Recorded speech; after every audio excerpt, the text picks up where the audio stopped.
Ikwara moga juang kamora mora mauntie kawuono ma iluongo ni salwo ji pano randhuk lunda mbata nyambudo. Adani mondo mi anyisu pogruok kata dhok mar jo South Nyanza kachiel kod jo Siaya County. Kowuoyo kuom Siaya, wuoyo kuom jo Alego gi jok moriwo Alego bende go te.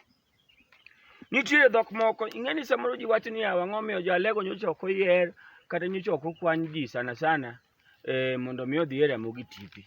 To kata kok wawe mana ang'o miyo dhok mar Alego kata dhok mar jo Siaya County ok nyal kete redio. Eni ok ni koro ni wan mowacho kata an mawacho, but dhok no nitie kaka owuok mopogore.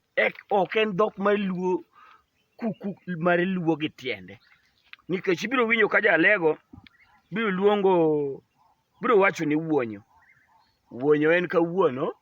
Wan wang'e dholuo ni kawuono mane dholuo. Wuonyo to ok wang'e maber jo dalawa.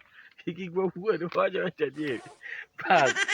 Mar ariyo wan gi miya mano en nyathi. Koro jo Alego kata jo Siaya County wacho ni miya. Koro dholuo wuon. Ka wawere kata to wacho ni mano nyathi. Ka wadoko gimomiyo iluongo ni sigoho.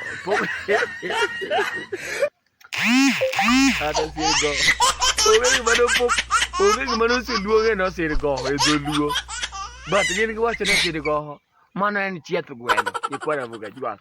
Osirgoho dibed chieth gweno. Gichaka duogo iwacho ka kendo. Magi mana gik matin ma kuonga note that I put down. Ma note down. I put them down for reference. I put down. Nitie miluongo ni ohuyanga. Motiene ni gima ni thuolo, gima ohuyanga.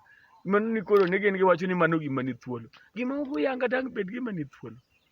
Haya. Giwacho ni hudhalha. Hudhalha.